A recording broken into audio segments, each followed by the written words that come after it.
കഠിനാധ്വാനം ചെയ്തിട്ടും ഫലം കാണുന്നില്ലെന്ന് തോന്നുന്നുണ്ടോ? എങ്കിൽ ഈ കഥ നിങ്ങൾക്കുള്ളതാണ്.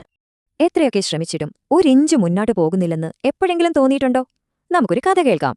കഥയിലെ നായകൻ രോഹൻ ഒരു പാവപ്പെട്ട കുടുംബത്തിൽ നിന്നും വരുന്ന വലിയ സ്വപ്നങ്ങളുള്ള ഒരു 16-കാരൻ.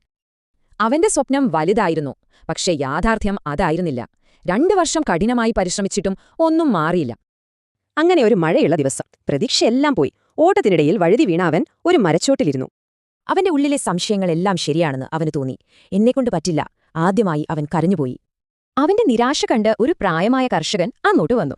അദ്ദേഹം ചോദിച്ചൊരു ചോദ്യം അവന്റെ ജീവിതം തന്നെ മാറ്റിമറിച്ചു. രോഹന് അതിന്റെ ഉത്തരം അറിയില്ലായിരുന്നു. പക്ഷേ ആ ചോദ്യം ചെടികളെക്കുറിച്ചായിരുന്നില്ല, ജീവിതത്തെക്കുറിച്ചായിരുന്നു.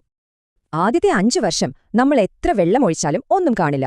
പിന്നെ വെറും 6 ആഴ്ച കൊണ്ട് അത്ഭുതം സംഭവിക്കും.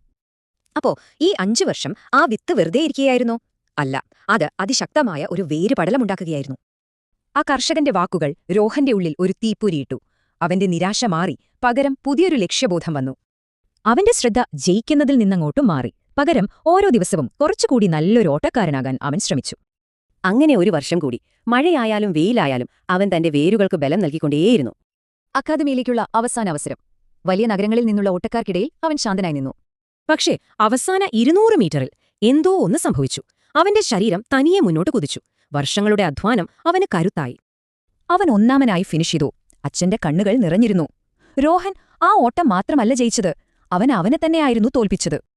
വർഷങ്ങൾക്ക് ശേഷം ആ കർഷകൻ അവനോട് പറഞ്ഞു, ആ ശക്തി നിന്നിൽ തന്നെയുണ്ടായിരുന്നു. ഉപേക്ഷിക്കാതിരിക്കാൻ തീരുമാനിച്ചത് നീയാണ്.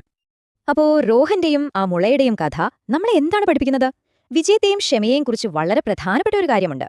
പുറമേയൊന്നും കാണുന്നില്ല എന്നതിനർത്ഥം ഉള്ളിലൊന്നും നടക്കുന്നില്ല എന്നല്ല. നിങ്ങളുടെ ബ്രേക്ക് ത്രൂ ഒരുപക്ഷെ തൊട്ടടുത്താവാം. ഇപ്പോൾ നിങ്ങൾ സ്വന്തം ജീവിതത്തിലേക്ക് നോക്കൂ. നിങ്ങൾ വളർത്തുന്ന വേരുകൾ ഏതാണ്? ആ ശ്രമം തുടർന്നുകൊണ്ടേയിരിക്കുക.